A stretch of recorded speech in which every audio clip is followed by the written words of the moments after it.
Kaixo, arratsaldeon. Ongi etorri guztioi. Bueno, hemen dakagu aurtengo bigarren hitzaldia.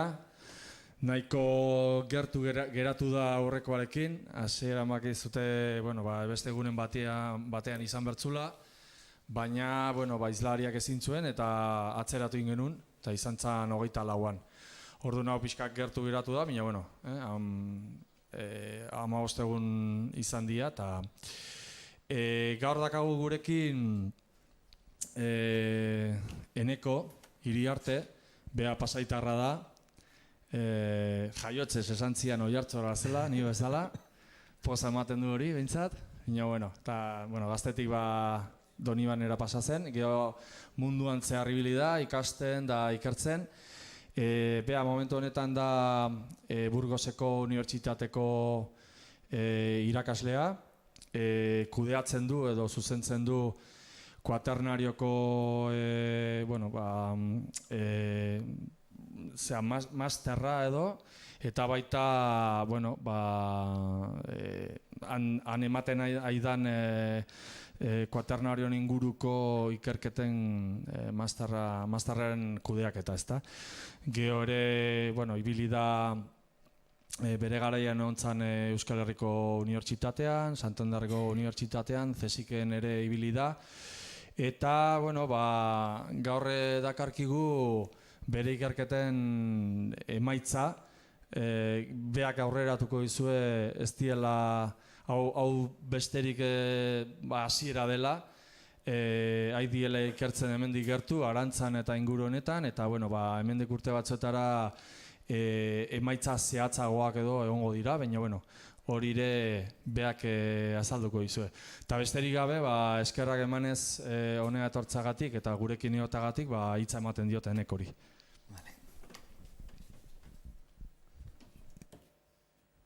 Kaixo, arratsaldeon, eskerrik asko denei etortzeagatik, eta nik ere eskerrak eman, Miguel Aranburu historialari elkarteei, gonbidapenagatik, eta etxea etortzeko beti ere eskusa handirik ez dugu behar, eta gustora egiten ditugu lakuak. Pixka bat, eskatukoaren harira, eskatu ziaten pixka bat paleoklimatologia edo aintzinako klimaren inguruan egiten ditugun ikerketak kontuan hartuta, pixka bat gai edo problematika hori gurera ekartzea, Gipuzko aldera ekartzea. Eta hortan saiatuko naiz,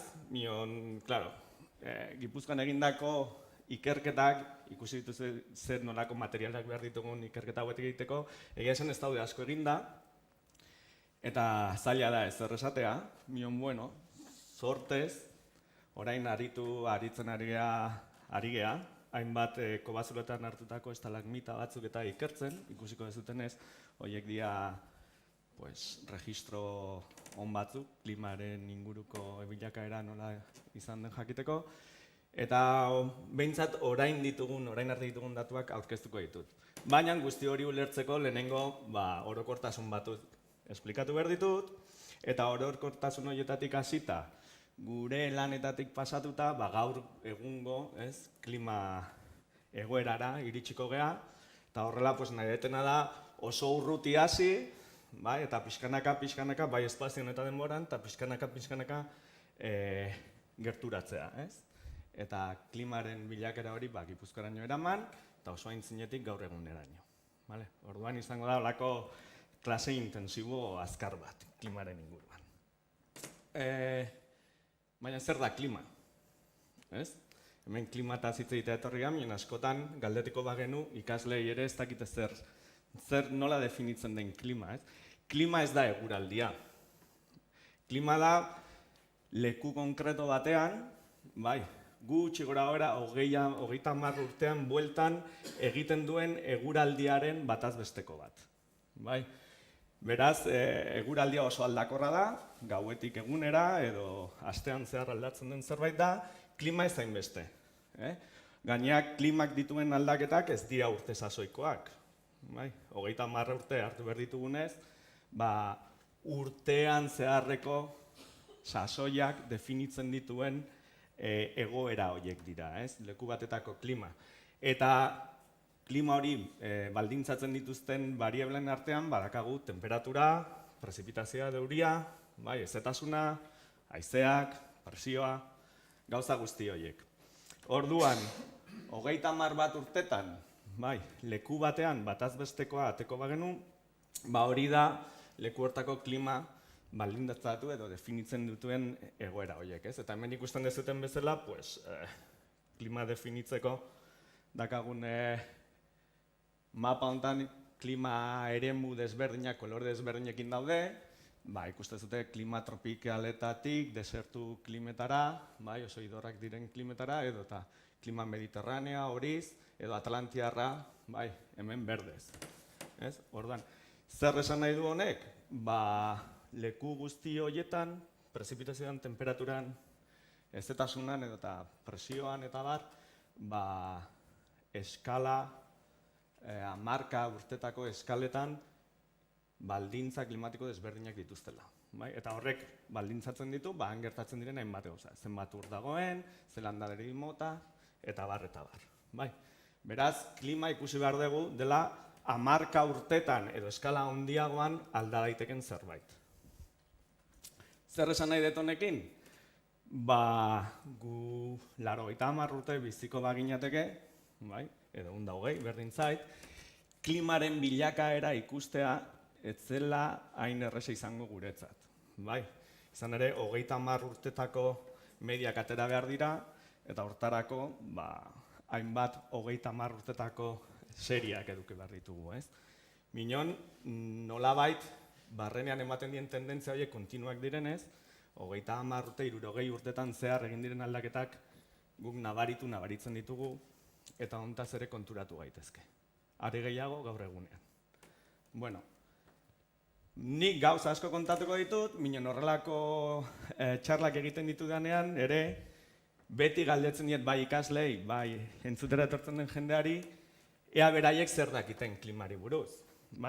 Eta ez ditut 5 minuto minon gehiago pasako honetan, minon ni jakina detena, eta galdetzen dizuetan, erantzun, zer esango zenukete gertatu dela klimarekin, imaginatzen Donosti ingurukoak izango zehaztela denak, azkeneko 30 edo 60 urteetan, zuek bizi izan zarete urte hauetan. Berdin dago, jaio zinetenetik edo gogoratzen zarenetik gaur egunera? Ez. Aldaketan bat eman da?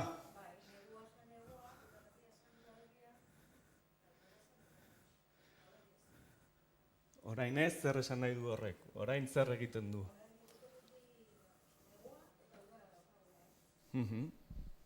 Hori, urte sasoiak igual ez dira hainbeste markatzen, ez? Segurazki hotzagoak edo beroagoak? Udarak izaten zian ez hain beroak. 23 grado, hola, Eta neguak? Ni nituenean 23 urte, 22, 18 urte, Da gero aldatzen junda, ilotzen. Udarak geroz eta beroago, beraz. Eta neguak? Eta neguak elurra iten zuen.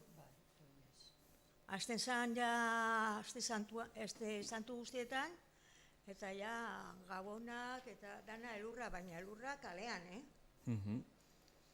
Eta elurra hundiak. ¿Denak de acuerdo? Hori oso pentsakera subjektiboa, ez daukagu herreri buruz ze aldaketa egon dira. Ez, ni nago esaten bakoitzak bizi duena, ez? Bai, nik ez daukagu objektiboki gauza ziurrik esateko moduan. Ez du objektiboa izan beharrik, Ez, dena da subjektiboa eta dena haunditzen dugu alde batera eta bestera, hori egia da. Orain 30 urte hemen kriston, bai 30 urte izango dira, ez, edo 85ean, kriston izotza bota zuen, 2 astetan kriston hotza egin zuen. Donostiako kale guztiak ezin ziren autobusik ibil, orduan da, bueno, orduen... Ni hemen... Orduan, bai, da ordua astuta daukagu. Bai, batzuk bestean minon gehiago, Zeinek egin du hemen baserri bizitza? Normalean, fidatzekoagoak dira eguraldiaren inguruan, baserrian artoa edo animalekin lanean eta hortaz dirua ezten ibili den jendea. Horiek bai gogoratzen direlako arto gutxi, batere edo bi behi hiltzireneko negura. Bai, kaletarroi hor bizitzen gane, aterki hartu behar dugun edo ez, edo eta bi astetarako ja ahaztu zaigu, zehotz egin duen eta noiz.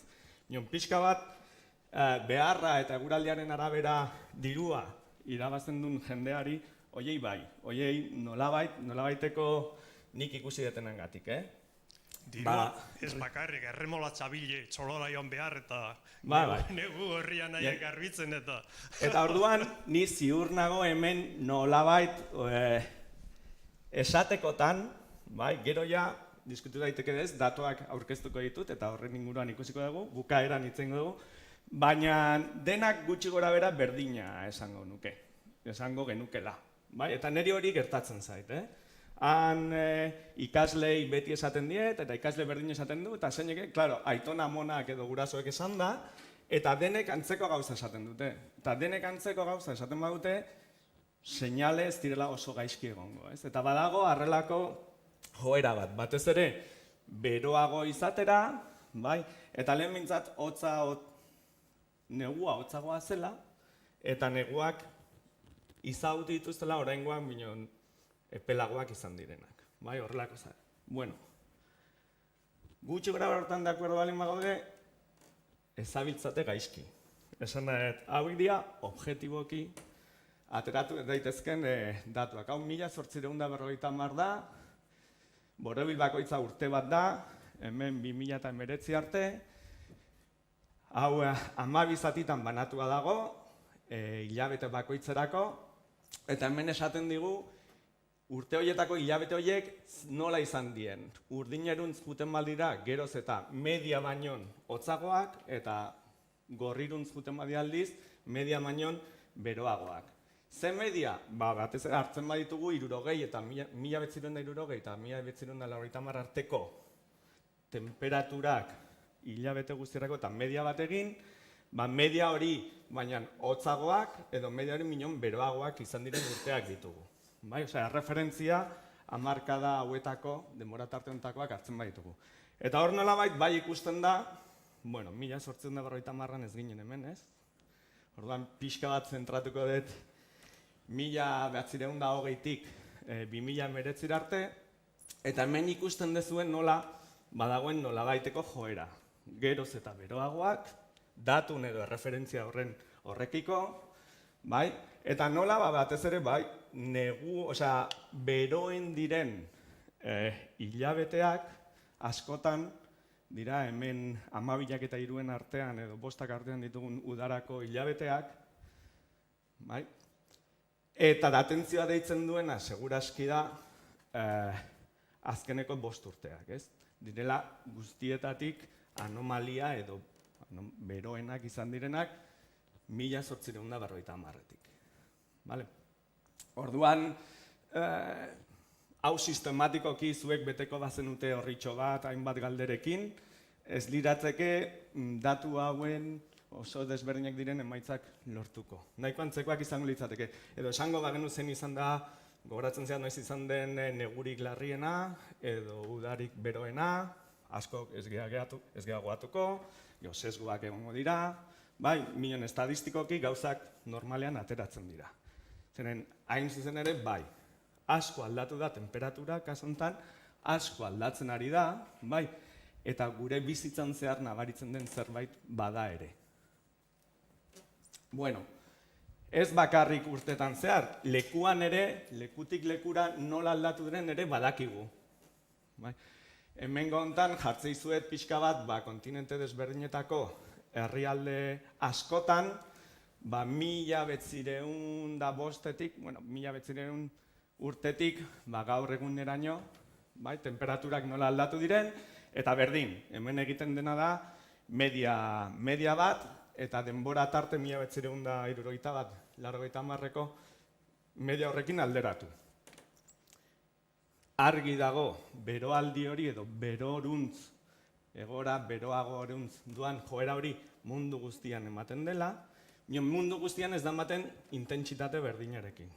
Nun esango zenukete dela larriago edo garapen gehiago dagoela beroaldi honek. Azkeneko menderako beroaldi honek. Batez ere Europan, ez? Eta hemen, Oriente Erdian edo, bai? Levante aldean, Mediterraneoaren ekialdean. Bueno, pues hala da, bai? Eta horrelako gauzenat inkusietezke. Datu hauek oso fiatzekoak dira, hain zuzen ere, datuak estazio meteorologikoetatik datozelako. Bai? Ez dago subjektibotasun handirik. Bai? Nahiko objektiboak dira. Gaur egun gainera, sateliteen informazioarekin gainera ere, batera datoz. Bai? Eta oso modu azkarrean eta zehatzean neurtu daitezke gauzabek. Hori gaur egun dakigunaz, bai? Gero bueltatuko naiz, gai hontara, pero gaur egun zer gertatuen, azkeneko mendean zer gertatuen jakitea erresa da. Hor ditugu munduan zehar dauden estazio meteorologiko guztien datuak, edo konbentutan hartzen zituzten datuak, edo periodikoan egunero jartzen zituzten temperatura baldintzak, ez? Hori iturri horietatik gauza hauek jakitea ez da zaila. Baina eta 1900 edo 1850 urtetik atzera, milaka urteta, 10.000 urte, 100.000 urteka edo milioi urte atzera jutean bagera, zer nolako klima egiten zuen. Gaur egun dakagun egoera normala den edo ez jakiteko, zer da jakin behar deguna. Nola izan den klima lehenago, ez da? Ezin badezakegu lehen pasadenakin alderatu, ez dakigu gaur egungo beroaldi hori normala den edo ez, askotan eman den edo ez, inoiz minon beroagoa den ala ez. Bai, horregatik da oso garrantzitsua klima ikertzea, bai gaur egun, minon baita ere hainbat urte lehenago nola izan den. Zergatik, horrek laguntzen gaitulako kontestualizatzen gaur egungo klima, eta baita ere laguntzen digu ulertzen nola aldatzen den, denboran zehar nola aldatu den, eta zer espero daiteken gertatzea aurrerantzean ere. Orduan, guk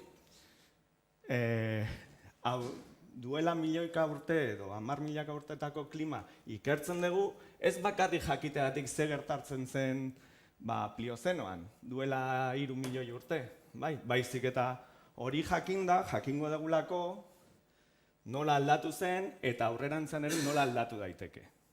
Orduan, nahiko garrantzia dute gu lortzen ditugun datuak.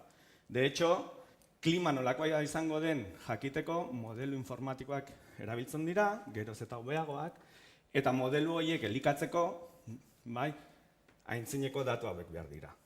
Orduan, guk datu honak ditugunean, modelizatzaileek azkar eskatzen dizkigute. Bueno, hau da, adibide bat, askoz atzerago hasi nintzateke, minon azkeneko 5 milioi urtetako klima bilakaera jarri dizuet hemen. Gutxi gora bera, hemen neurtzen dena oxigeno isotopoak dira, dena da sedimento itxastarretik, hor badaude foraminiferoak deitzen diren eta eskeleto kalkaria duten bizidun txiki batzuk, zelula bakarrekoak, plantonan bizi direnak, eta haiei analisi batzuek eginda jakin dezakegu karbonatoazkoak dira, karbonatoan dakaten oxigenoaren ratio isotopikoa zein den. Oxigenoa masai, 18, eta hori zeren araberekoa da, uraren temperaturaren araberakoa, gutxi gora bera. Eta batez ere, itxasotik kanpo, eremu kontinentalean dagoen izotzaren kopuruaren araberakoa. Eta horren arabera, horrelako zundaketa askorekin, horrelako kurbak egin daitezke, eta esango nuke gaur egun hemen gaudela, eta duela 5 milioi urte hor. Ikusten badezue, ze tendentzia daka joera honek? Goruntz beroa, beruntz hotza, barkatu. Gaur egun, balioak ikusita, ikusten dugu batez ere 3 milioi urtetatik onuntz, halako hotzerako joera bat dagola, ezta? Baina, hotzelako joera hori ez da lerro bat, baizik eta gorabera handiak dituen zerbait. Eta gu gorabera horien artean, glaziazioak eta interglaziazioak diren horietan, gaude momenturik beroenetariko batean. Horregatik, gure egoera ez da eskala handian gertatzen ari den hotzerako joera horren erakusgarri. Bale? Bueno, ez naiz asko enrollatuko, baina ikusten baduzue klima aldatu da, azkeneko 5 milioi urtetan, Pliozenoan duela 5 milioi urte, 3 milioi urtetara, lehenengo Australopithecus horiek eta Afrikan hemendik 3,5 milioi, duela 3,5 milioi urte edo sortu ziren, pixkate referentzia duke dezazuten, eta hemen ikusten zuten nola bataz bestekoa nahiko establea da. Eta aldaketak oso frekuentzia altukoak dira, baina intentsitate gutxikoak. Zer esan nahi du honek? Klimak, temperatura globala, pixkat hemen hau horren erakusgarri izan daiteke, parametro hau, oso establea zela. Mundua gaur egunekoa, baina beroagoa eta aldaketa txikiagoak jasoten zituen, klima aldetik. Esaten da askotan lurra tropikalagoa zela. Gero lekuan lekuko, zeuden urtaroak eta bar, baina ez ziren gaur egun ditugun kliman bezain aldakorrak. Duela 3 milioi urte inguru ikusten dezute ziklo hauek luzatzen hasten direla eta intentsitatea momentu bero eta hotzen arteko distantzia handitzen. Hori gertatzen da, hemen nonbait 3 milioi urteen ingurun hasten delako iparpoloan izotza sortzen. Orain arte ez zegoen, bakarrik hegoaldean zegoen. Eta iparran izotza sortzen hasten den horrekin, hasten zaigu momentu hotz eta beroen arteko intentsitatea handitzen, glaziarrak eta interglaziarrak izaten hasiko direnak, eta zikloak denboran handitzen joaten dira. Hau da, muga hori, iparraldeko glaziarrak agertzen diren denbora tarte hortatik gaur eguneraino da kuaternarioa deitzen duguna. Pliozenoa hemen, kuaternarioa hemen. Beraz, kuaternarioaren ezaugarri nagusiena da klimatikoki oso aldakorra den denbora tarte bat dela. Eta horregatik, geologoek desberdindu gendun kuaternarioa pliozenotik. Bueno, hemen ikusten baduzue frekuentzia txikiagoa da eta aldaketak intentsitatea handiagoa dakate. Frekuentziak hemen 20.000 urte ingurukoak dira. Aldiz hemen 2,6 milioietatik milioi urte bat arte, glaziazio, interglaziazio ziklo hauek 40.000 urte inguru dituzte.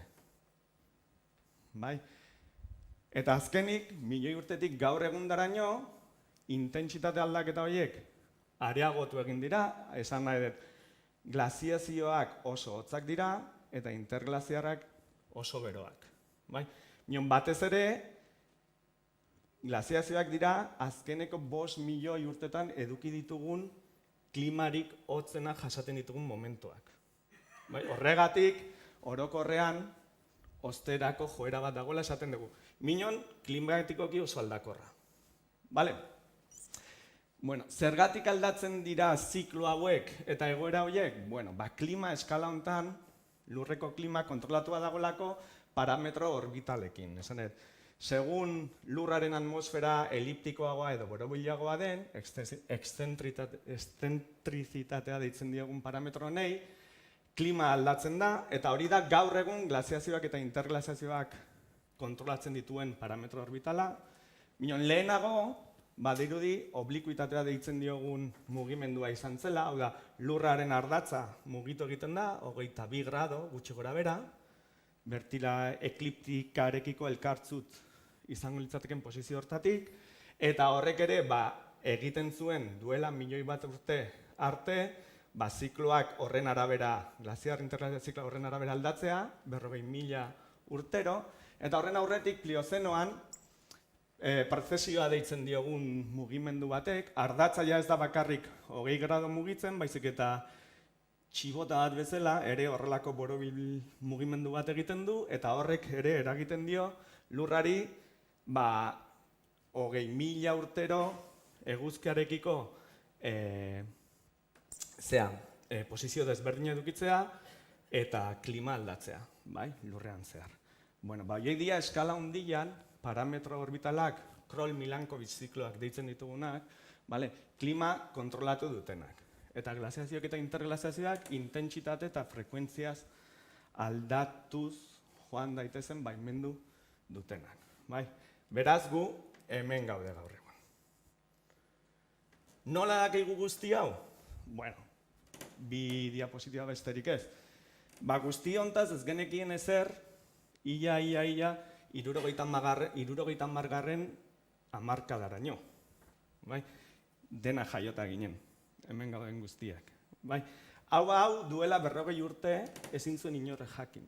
Zergatik, ez zegoelako sedimentu itxastarroiek laborategira ekartzeko ezagutza teknikorik. Eta nola lortu zen milaka metrotako sakoneretan, milaka metrotako edo 100 metrotako sedimento zundaketak ateratzera? Bueno, batzuk petroleoa ateratzeko, ustiatzeko erabiltzen dituzten prospekzio barko handi horiek, guk edo ikarleariak hasi ginen erabiltzen sedimentuak lortzeko. Nien hori, 70. hamarkada arte edo, ia ezin zen egin.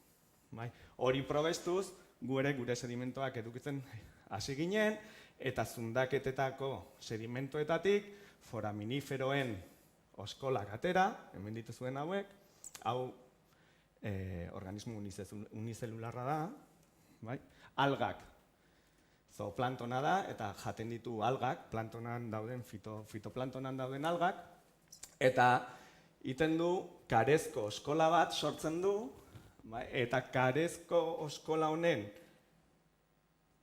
kaltzio eta oksigenoa ditun oskola honetatik oksigenoaren isotopoak 18 zeintzu diren jakinda, kalkulatu dezakegu besteak beste itxasoaren uraren temperatura zein zen puntu horretan edo itxasoaren kanpo edo itxasotik kanpo zenbat ur ebaporatu zen eta ur hori normalean gelditzen zen ala ez, izotza kontinentaletan atrapatuta edo ez hau da, zenbat izotza zeon kontinentetan. Hau nahi baizute gero esplikatuko dut. Hoiekin hasi ginen, eta hoiei esker asko jakin genuen paleoklimatologia buruz, nion 80. hamarkadaren inguruan, gai izan ginen ere berdina egiteko nion izotza asko dagoen lekuetan, Antartidan edo Groenlandian. Han, horrelako baseetan ere, kilometroak dituzten, 3 kilometrotara iristen diren zundaketak egiten dira, eta 3 kilometrotako lodiera duten izotz geruzen registroak hartzen ditugu, gero izotz azpian gordetzen direnak, eta izotz horrei ere, isotopoak eta beste gauza batzuk H2O, hor ere oksigenoa dakagu, eta izotz hori urtuta eta ikusita hor isotopak ere nola aldatzen diren, jakin dezakegu temperatura eta beste parametro klimatiko batzuk nola aldatu diren, Groenlandiarako edo Antartirako, izotz registroi esker. Ze suerte edukizuten, itxas sedimentoek esaten zutena edo izotzek esaten zutena, bat zetorren, gutxi gora bera, izotzek badakate itxas sedimentoak ez dakaten propietate oso on bat. Eta hori da, geruzapena adibidez, gaztea denean, edo 10.000 urte dituzten izotzak ikusita, oraindik estazionala izan daiteken geruzapena dute. Orduan, datazioak egin daitezke, jakin dezakegu ze urtetako izotza den, bakarrik xafla hauek neurtuz, edo kontatuz. Eta hortaz, xafla bakoitzatik muestra bat ateata, jakin dezakegu nola aldatu zen erlazio isotopiko hau, eta horrek, gero horren arabera jakin temperatura nola aldatu zen. Honek zesan nahi du, askoz denbora erresoluzio hobeagoa dutela izotz zundaketek itxastarran minon. Eta orduan, itxastarretan interglaziarra, glaziarra eta interglaziarra ikusten genitun kurba horiek, jartzen ditugunean edo ikertzen ditugunean izotzetan ikusten dugu hotza edo beroak diren une horiek ez diera, osea, bertan ere ziklizitate bajuagoko aldaketak ematen direla. Ia, interglaziar eta glaziar aldaketaren intentsitate berdina duten aldaketak klimatikoak oso azkar ematen direnak minon. Lehen esaten genuen, glaziar interglaziar hauek ematen zirela azkeneko milioi urtean 100.000 urtero, bai? Minon hemen bero hotz aldaketa horiek ematen dira milaka urtetan. Bai? Milaka urte, 1500 urte, tardatzen edo hartzen dituen zikloak dira. Dansgaard-Osger zikloak edo Heinrich zikloak, horiek berdin zaizkigu gaur. Urrengo klaseako bai, pero gaur ez. Orduan, sorpresa hau izan zen. Eta hau dakigu duela 30 urte. Ordura arte ez genekien ezer. Ez genekien klima horrela aldatzen zenik ere. Bai? Eta aldaketa hauek oso interesgarriak dira. Zergatik, horietako asko, adibidez, beroketa oso azkarrak diren beroketa horiek adibidez, gertatzen direlako gaur egun beroketa gertatzen ari den abiadura berdinan. Eta hauek ere eragin zituztelako gaur egun beroketa horrek eragin ditzazken aldaketak. Orduan, nik ikerketa proiektuak eskatzeko, esaten detena, nik registrotan beroketa hauek ikertuko ditut, jakiteko gaur egungo beroketakin ze gertatu daiteken. Eta horri eskerrak dirua ematen dute ikertzeko. Izango balitz, duela 40.000 urte eman zen beroketa bat ikertzeko, igual ez ziguten enbeste diru emango. Ez digute asko ematen, minon? Pero aplikazio hori edukita edo diskurtso hori eginda, eta hala da, eta egia delako, gaur egun esan dezakegu interesa handia dakatela ikerketa paleoklimatiko hauek. Orduan, suerte pixka bat ere badakagu alde hortatik.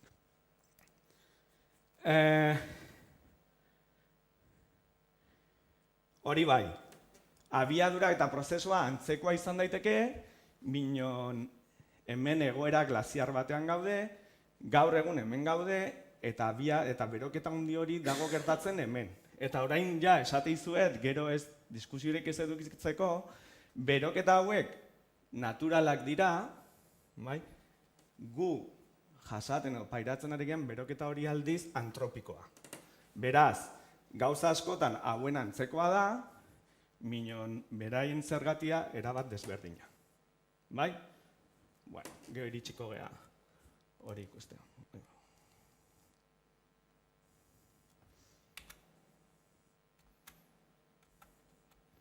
Ez du moitu nahi.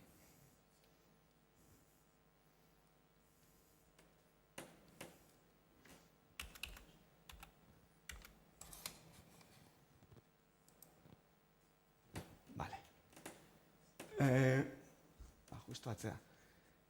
Zoom nahu eginda 5 milioi urtetatik azkeneko 140.000 urtetara etorri geha, hemen interglaziar bat, hemen azkeneko glaziazio areoa, eta hemen holozenoa azkeneko 10.000 urteak edo azkeneko interglaziarra. Orduan, 5 milioi urtetara, orain etorriko geha azkeneko 10.000 urtetara, gu interglaziar honetan gaude, holozenoa deitu gendun hartan, eta ikusten badetegu, holozenoan gertatu izan zena zen, azkeneko glaziazio alditik barkatu duela 20.000 urtetik pasagea, duela 10.000 urtetara oso egoera erlatiboki beroetara. Horre izan dena, gertatu izan zen, berotze handi bat, eta ordudanik badirudi gutxi gora bera konstante mantendu direla temperatura. Gero ikusiko ditugu zoom batekin, azkeneko 2.000 urteak, ez? Minon ez daka zer ikusirik, duela 20.000, 40.000, 60.000 urte gertatzen zegoen klimarekin, askoz hotzagoa, eta gaina aldaera askoz handiagoak zituenak. Beraz, gure klima, gaur egungo klima, ez da bateria errepresentagarria, adibidez, azkeneko 1.000 urtetarako. Hau ere ulertzen dezute, ez da? Gaudelako, interglaziar batean, duela 125.000 urte eman zen gaur egun ditugun egoera klimatiko berdinak.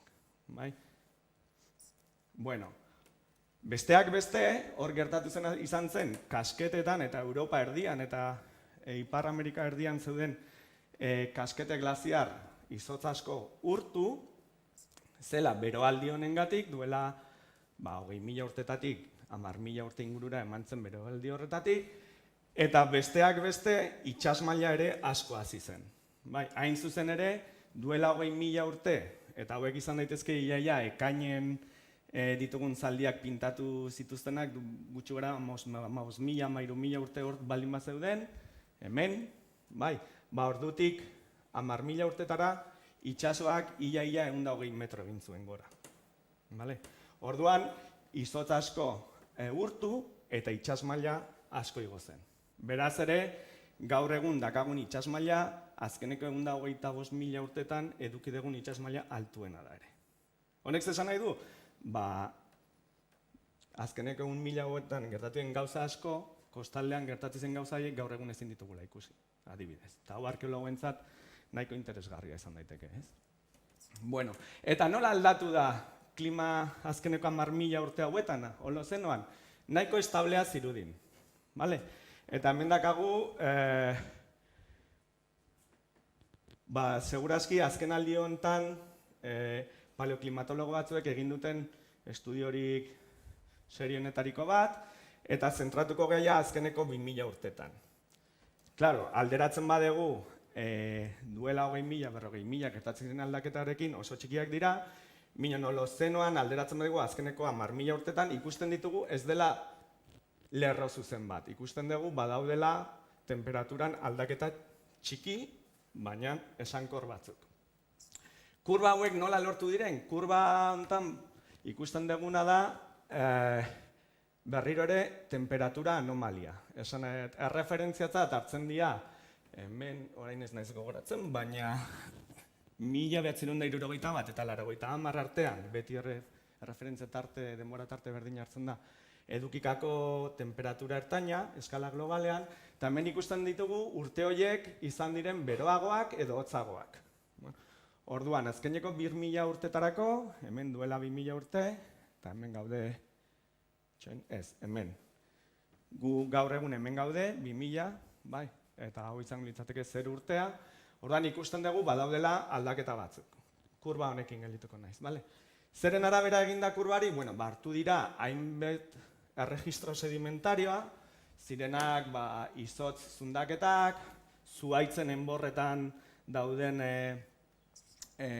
informazioa ere, zea desberdinetan, urtero hasitzen den puska horietan, espelotemak edo kobazuletako estalagmitak ere kontutan eduki dira, lakoetako sedimentoak, sedimento itxastarrak, glaziarren datuak ere eta dokumentu historikoak, eta guzti horien arabera, hainbat ikerketa eremu daude, hau eraiku zuten. Ikusten badezute, badaude hemendik aurrera erabiliko ditugun denbora tarte batzuk nahiko ondo definituak. 0 urtetik 5. menderaino edo, hor deitzen duguna, edo gertatzen dena da, erromatar garaiko optimoa. Edo nolabait ere, gaur egun minon, edo erreferentze tarte hori, 60, 81, urte horietan hemen zen temperatura minon, beroagoak izan ziren urteak izan ziren haiek. Badirudi, agian erromatarren hobe beharrez, han nahiko klima orokorrean, eta hemen ipar hemisferiorako balio dute datu hauek, gaur egun, baina gaur egun. Denbora tarte hori, erreferentzia denbora tarte hori minon beroagoak izan zirela urte horiek. Hemen ditugu. 5. eta 7. mende artean, gauza oztu egin zen. Desente oztu gaina. Eta 2 mende horien artean, dakagun garaiari, inglesez Late Antiquity, Little Ice Age, edo aintzin aroko, glaziazio aro txikia edo posible diogu deitu. Hemen ikusten dezuten nola temperaturak oso hotzak diren, edo erromatarrekin alderatuta, ia 5 grado bajuago, globalki. Ondoren, erdi arorako, baditugu hor 13. mendera arte, berriro ere temperaturak orokorrean beroagoak, eta 13 eta ia 20. mende artean dakagunak dira berriro ere temperatura baxuagoak. Bai, orokorrean baxuagoak, nien ez dira hemen bezain markatuak, baizik eta ikusten dezute askoz irregularragoak direla. Badirudi lehenengo egon daitekela pixkat beroago izan daiteken tarte bat, eta gero pixkat hotzagoa izan daiteken zerbait. Azken finean, variabilitate edo aldaketa asko, aldakortasun handia daukan denbora tarte bat da hori. Eta honei deitzen diogu LIA edo Little Ice Age edo glaziazio aro txikia.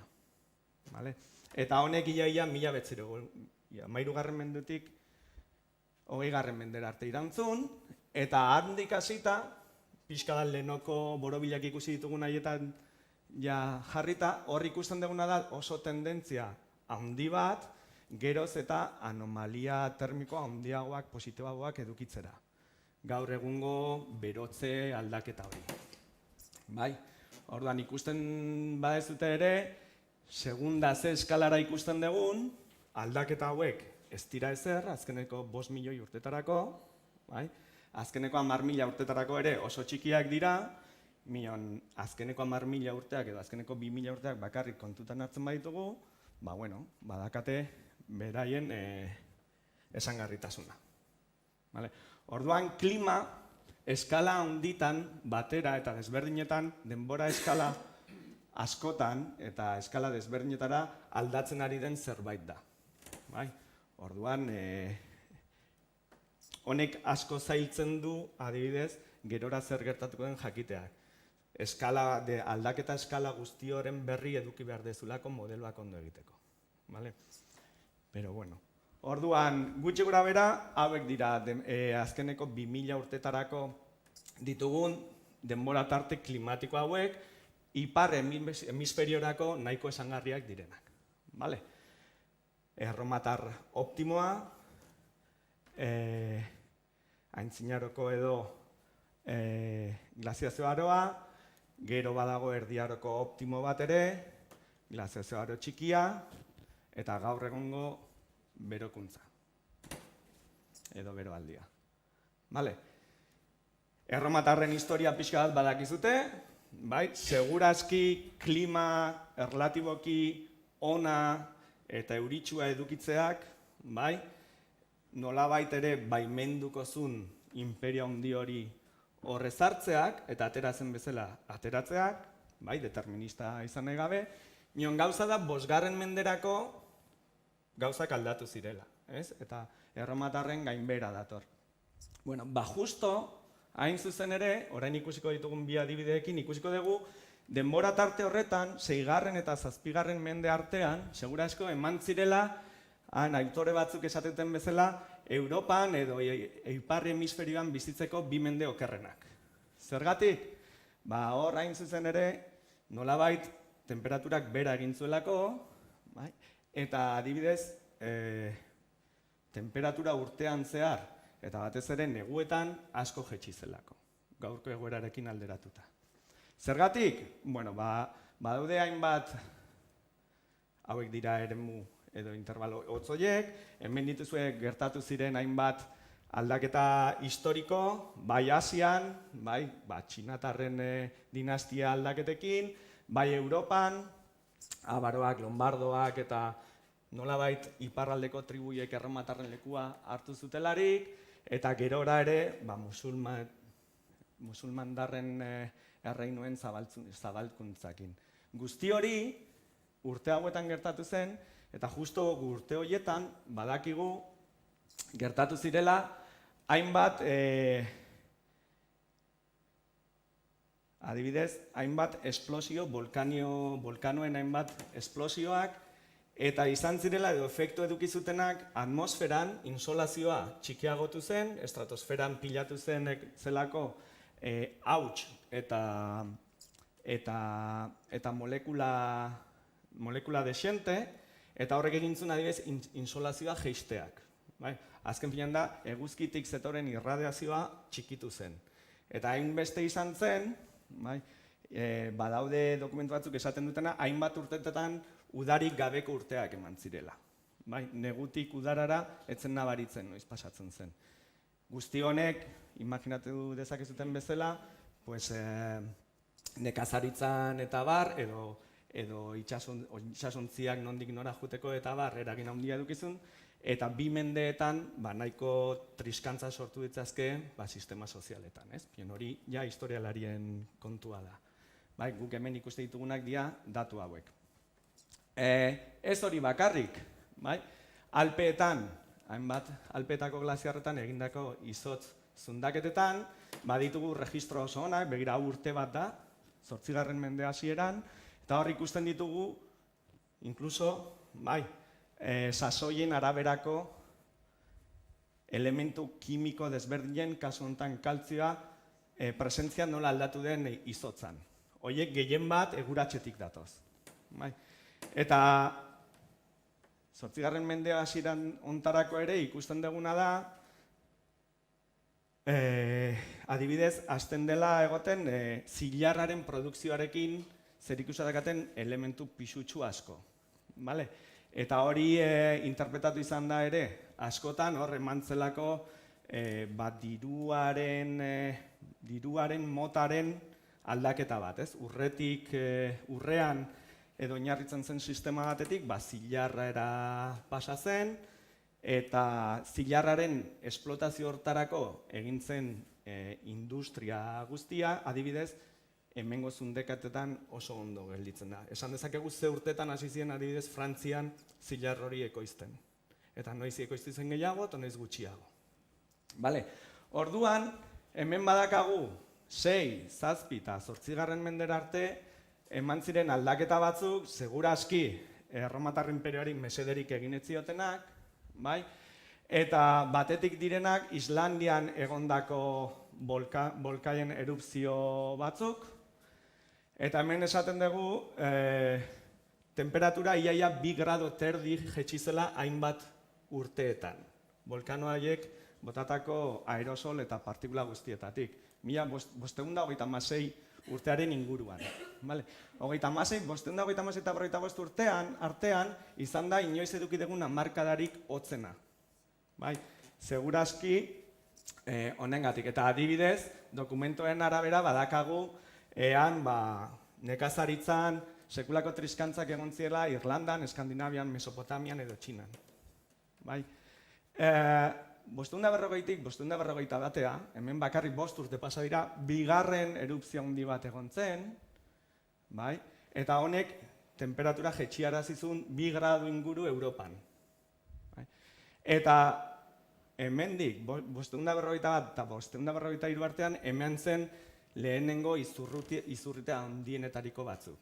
Segurazki, 36tik hasita nekazaritzan flojo zeuden adibidez Europan eta beste eremu batean, erdi gaixorik eta gaizki bizitzen ari zen jende hori, asko zerrexago zehatzea, gaixorik jartzea ekarri zuen, ezta? Eta orduan hemen sekulako triskantza hemen zen. 7-8 hamarkada hau oso txarra izan zen, 36tik 41. Gero salto txiki bat eginda, 640 urtetik aurrera, hemen ikusten duguna da nola zilarrarekin zerikusia daukaten elementu kimiko hauek sartzen zaizkigu izotz zundaketetan, eta nolabait gizartearen aldaketa handi baten ondorio izan daiteken sistema monetario berri baten erreflejoa izan daiteken. Orduan, hemen pixka bat nola izotz erregistro hauek iaia urtetik urtera gertaturen gauza kontestualizatzen nola lagundu dezaketen erakutsi nahi dizuet, ez? Eta hau duela 6-7 mende bakarrik. Eta hori izango litzateke, hor esan dugun aintzinaroko glaziazio aro txiki hori.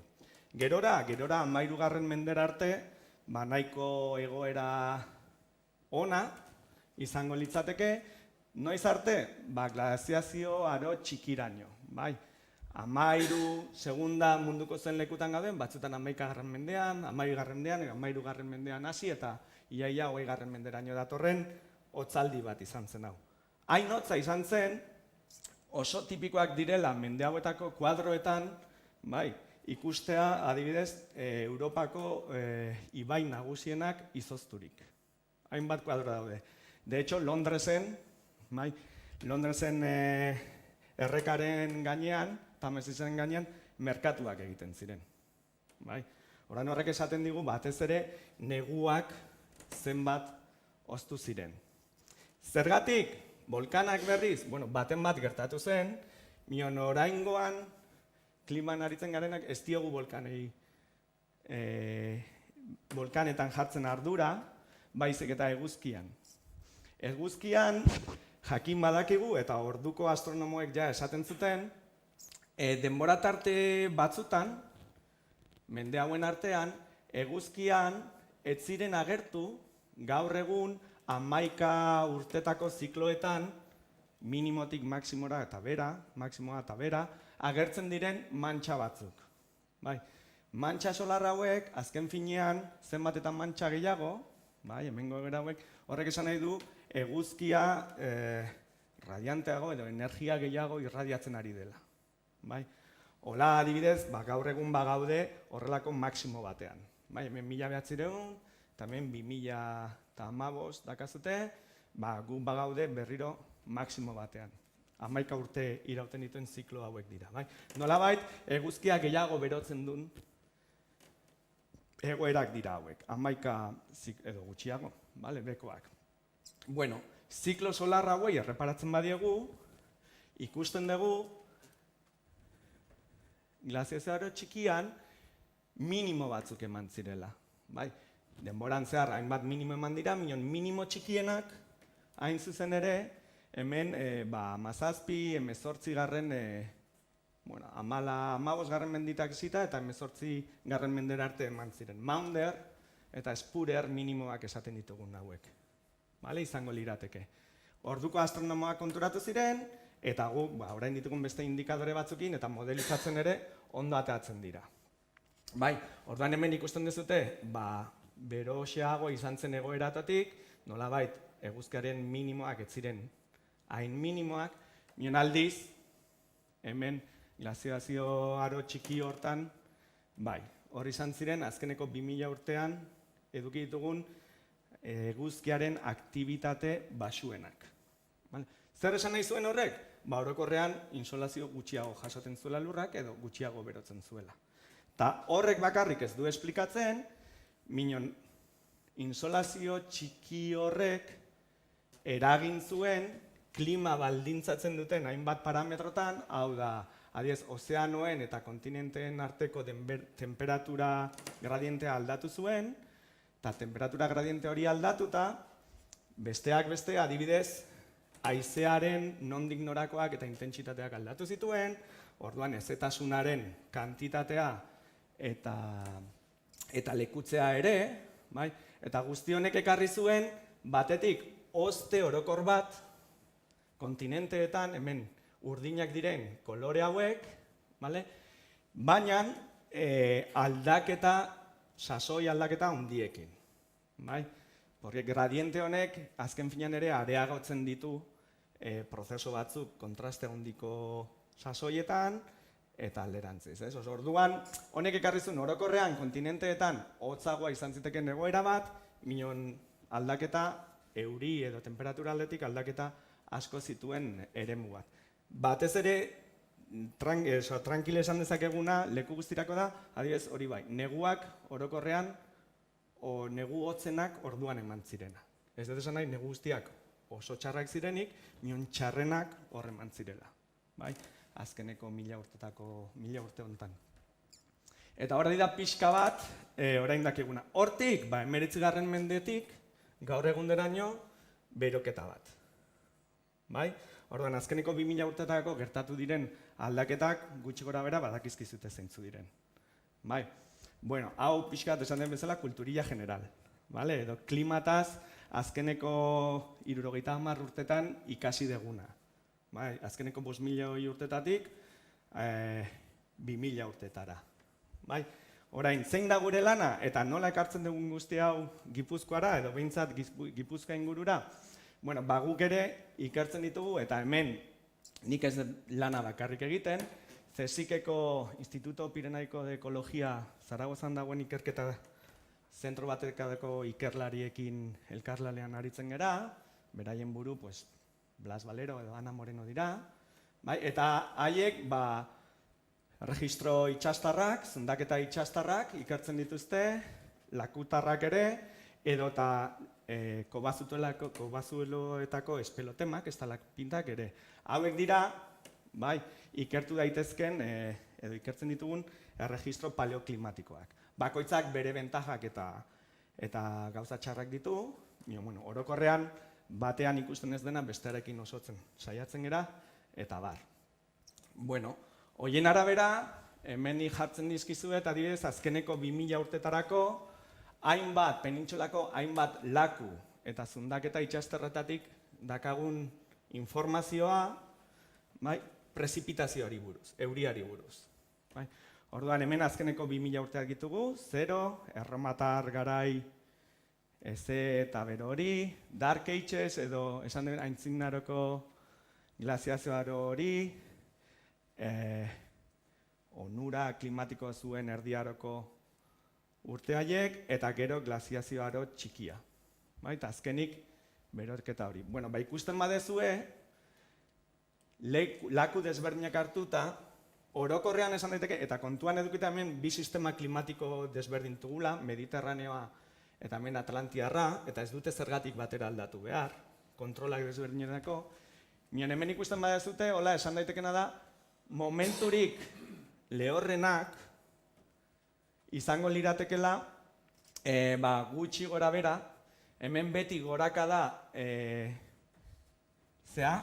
euri gehiago, eta beraka da euri gutxiago, kurbetan. Horren, klimarik idorrena, hainbat lekutan, izan da, hemen.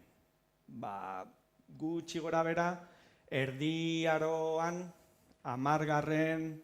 eta 14. mendeen artean dakagun eremu hortan. Baina ikusten badezute ere, erresoluzio altuak ditugun lekutan, nahiko gainberatsuak izan dira. Erromatarrek normalean, esan dezakegu nahiko euri gehiago zutela, eta gu, 15. mendetik aurrera ere, desente. Baina, dirudienez, hor eduki dezakegu pixka bat euri gutxien, orokorrean. Zaila da hau sistematizatzea eta zergaitiak bilatzea bi sistema klimatiko desberdinak direlago, minon detailan sartuta ikusten dugu aldaketa txiki batzuk badogela Atlantikoan edo Mediterranean begiratuta. Ni orain Atlantikoan geldituko naiz, Gipuzkoan dagoelako. Eta hor, klima nola aldatu zen jakiteko, Atlantiko aldian, adibidez lan egin dugu Pirineoetako, Kantabriako edo Euskal Herriko hainbat kobazuloetan. Laku gutxi daude, eta zeuden lakuak ikertu, eta gero ere hasi gea kobetan dauden estalagmitak ikertzen.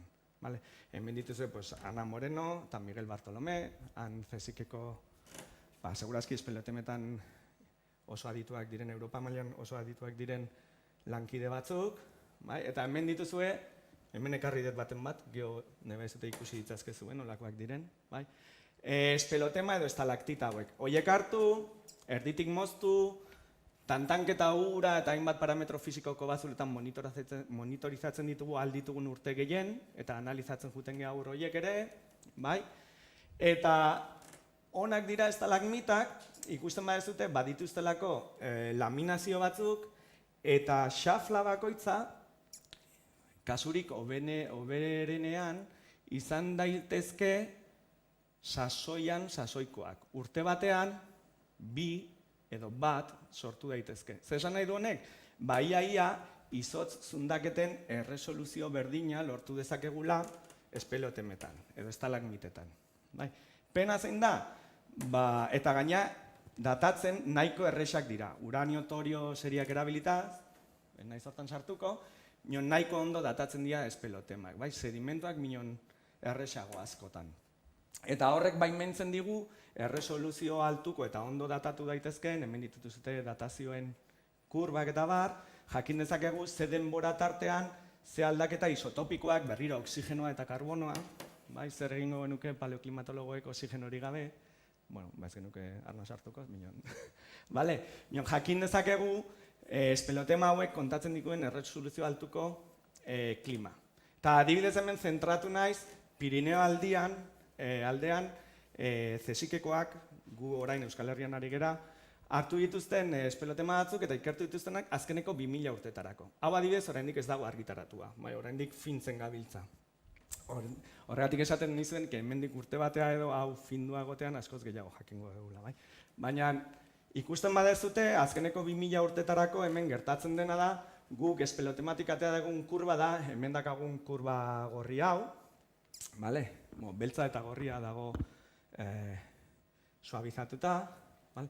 Eta orduan ikusten badugu, hemen dago erromatarren 0 urtea, eta hemen gaur egun 2000 urtea, eta ikusten duguna da, hori, guretzat oxigeno hartzen badugu normalean temperatura indikatzaile bada, bai? Oxigenoaren isotopoak, eta Pirineoetako espelotemetan ikusten duguna da, bai, erromatarren aldi horretan, 5. menderaino temperatura erlatiboki altua zela. 5. mende inguruan, pixka bat lehenago, 5. mendean, jetxi, eta gora bera batzuk balin baditu ere, hor eman ziren, antzinaroko glaziazio aldi txiki hartan, azkeneko 2000 urteetako baldintzarik hotzenak. Ikustitu zute, 2 piko hauek. Gerora, normalean zehozer beroago zen erdiaroko denbora tarte bero hori eman zen, eta azkenik, glaziazioaro txiki hortan, ibaiak izozten ziren hartarako, ikusten dugu guk ez degula inbesteko desberdintasuna ikusten. Temperaturari dagokionez. Fijatzen bazehazte, asko zotzagoa izan zen, hemen ikusten dugun aldaketa. Beraz, badaude minimo batzuk, temperatura jaisten zen egoera batzuk, nien ez dira hemen bezain basuak. Eta hori oso temperatura aldaketa handiak denbora tartean ematen ziren temperatura aldaketa handiak ditugu.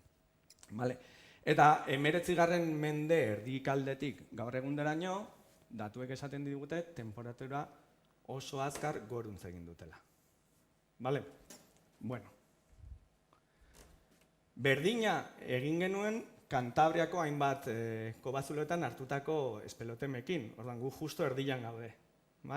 Eta, han ez geha inatzea iristen, azkeneko gutxi gara 1000 urtetarako historia badakagu, eta ikusten duguna da, gutxi gora bera oso bat datorrela Pirineoetan ikusten ditugun aldaketekin. Lehen esanako historia berdina errepikatzen dela Kantabrian, beraz Gipuzkoan ez da oso urruti egongo.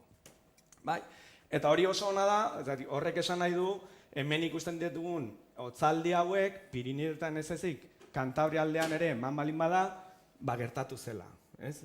Kasualitateak bi lekuetan batera emateak oso zaila da. Eta hainbat registrotan. Orduan, pixkat pixu handiagoa ematen dio lortzen ditugun erregistroei. Eta kuriosoa den bakarra, edo aldaketa handiena da, hemen dakagu. Ikusten bezute, azkeneko 1 urtetarako Pirineoetan ikusten dugu berotze tendentzia argia dagoela, kostaldean aldiz ez omen da horrela. Hau adibidez da, beste espelotema batzuk ikertuta hemen Gipuzkoan, Nafarroaldean, horrela den edo ez, ikusi behar dugun gauza bat, eta horren zergaitia bilatu beharko litzateke. Arrazoia, itxasuaren eraginean egon daiteke. Baina hori ikusiko da, eta orokorrean, guk Pirineoetan lortutako registroekin ikusten dugu momentu hotzenak oso, edo bat datozela adibidez, lehen azaldutako eguzkiaren mantxa minimo horietarako. Eta honek ere oso, edo asko laguntzen gaitu gure datuak onak direla pixkat presentatzeko. Oso korrelazio onak ditugu. Eta eremu edo intervalo hotz hauen zergaitia ere nondik jun daiteken ere ulertzen laguntzen gaitu. Orduan, seguraski insolazio aldaketak Pirineoetan eta Kantabrian eta Gipuzkoan ere oso esanguratsuak izan dira, azkeneko 2000 urteko negurik hotzenak esplikatzeko adibidez. orain dokumentuak hartu eta hori historialariekin batera, noizbait egingo dugun gauza bat da, ez? Hori ikusi eta ea dokumentazioak ere horrela reflejatzen duen edo ez. Bai.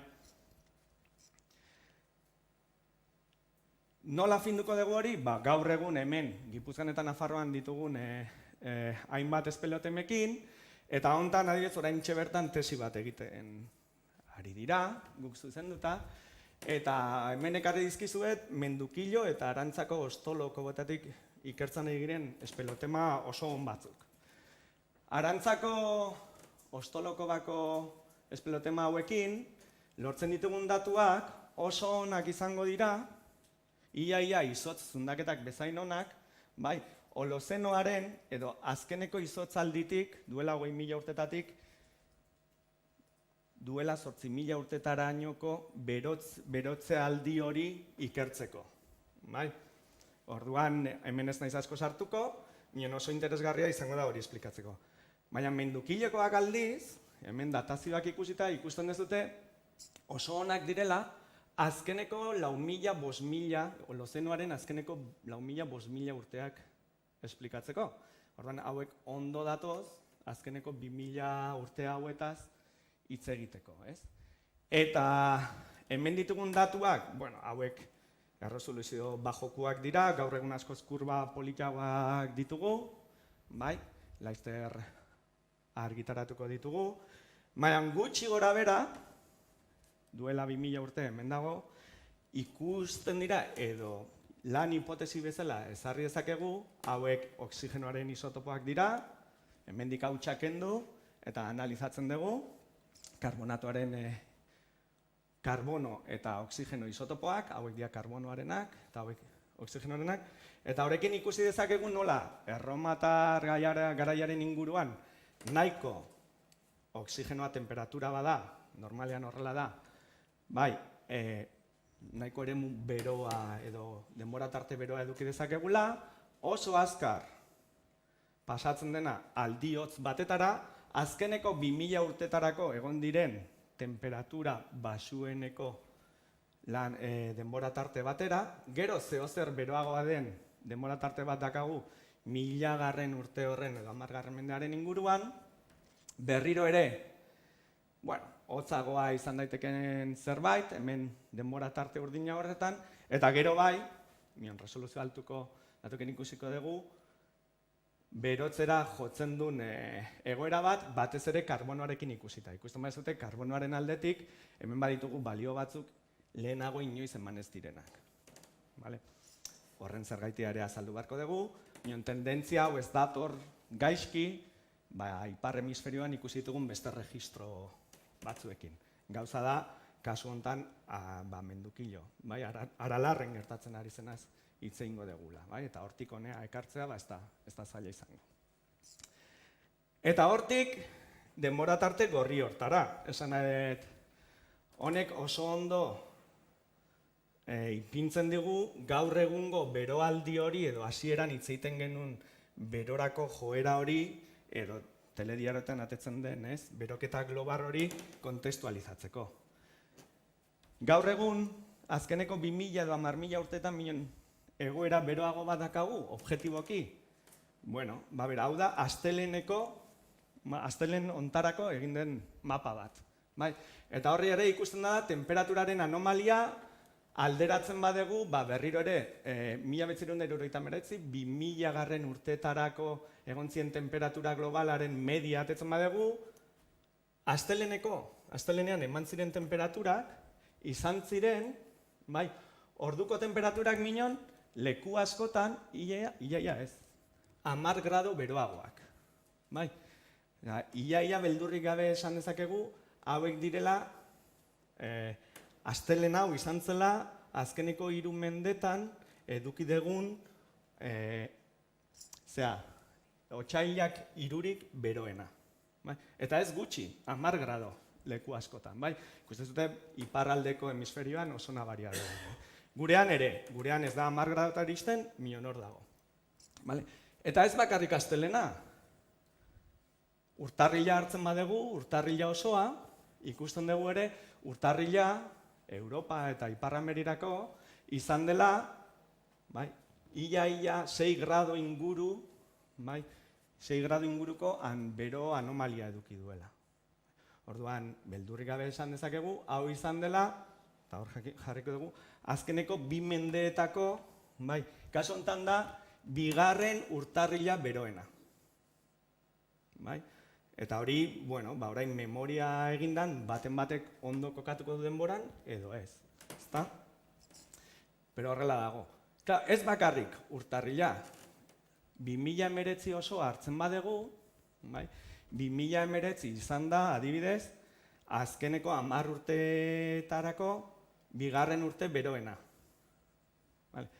Mion eske azkeneko 5 urteak, hau da, 15, 16, 17, 18 eta 19, izan dira azkeneko 10 urteetako beroenak. Bai?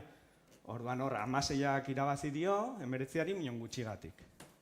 Bai? Orduan, azkeneko 10 azkeneko 5 urteak izan dira. 5 urte beroenak eta 19a 2. Eta batez ere, beroketa hori ematen da neguko hilabeteetan. Hau da, neguak geroz eta beroagoak egiten ari zaizkigu. Udarak ere, minon neguan gehiago nabarituko dugu. Bai? Eta hau da, nola berotu zen, 2019ko bero estra hori nola eragin zuen, ikusten zute, ia globo guztien emantzuna, grisa dagoen lekutan da, daturik ez dagolako, bale? Minon gorrila dagoen lekutan askoz beroagoa izan zen 2019a, eta gorri-gorria den lekuetan, puntutxo gorri hauetan, horrek esan du, inoiz neortu den temperatura altuena jaso zuela, urte guztiko temperatura medioak. Bai, orduan hemen ikusten da nola temperatura rekorretan. Moitzen gea leku askotan. Bale? Denbora luzatzen badegu, ikusten dugu 2010ko hamarkada hori dela azkeneko mendeko hamarkadarik beroena. Tendentzia hori gainea oso nabarmenki hasten dela, bueno, guazen esatea behintzat 1970etik aurrera. Hemen beti gora aldera egin du. Hemen gora bera egiten ditu, gora bera egin normalian, urte batzutan markada batzuk izan dira hotzagoak, hemen mende hasieran, 20. mende hasieran, mion azkeneko 3 hamarkadetan, ja 4 hamarkadetan, bai, gora doan etengabe, eta gaina ez da linearra da, esponentziala. Bai, nolakoa izango ote da hemen 2020 hamarkada. 1,2 gradotatik gora. Hemen, alderatzen baldin badugu, 20. mende hasieran zeuden temperaturekin. Bai? Beste era batera ikusten badugu, eta azkeneko 2000 urterako, bai, esango nuke, urdina hotza da, eta gorria beroa, txuria berdin, enpate, bueno, ba, hemen erromatarren denbora tarte bero hori, hemen la lia edo late antiquity little ice age edo denbora tarte hotzerik, gurean hotzen izan zen denbora tarte hori agian, bai, hemen glaziazioaldi txiki hori, 13. mendetan hasi eta 20. menderaino, eta gaur egun gaude, hemen, beroaldi global honetan, eta hau la lia, eta lia baia izan daiteke selio, ezta? Bada, azken 2000 urteetan parekorik ez dun egoera bat. Bai? Eta datuak soberan daude hau horrela jakiteko. Berdintzait gero Trumpek zer esaten duen, ez zer ideia daukan. Datuak hauek dira eta milaka grafiko desberdinetan oso argi ikus daiteke. Bukatuko dut, Zeintzuk? Bai, bai. Perdidokoa bakarrik eta urtetik urtera asko galtzen du.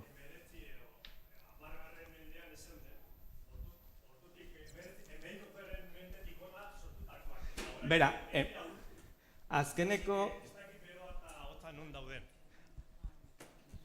Erantzun gaizu eta gero bukatuko ja, gutxi falta zaiteta. Beira, Pirinetako glaziarrak aurrera egin zuten azkeneko aldia hemen izan zen. Glaziazioa aro txiki hontan. 17, 16. mendean, bai.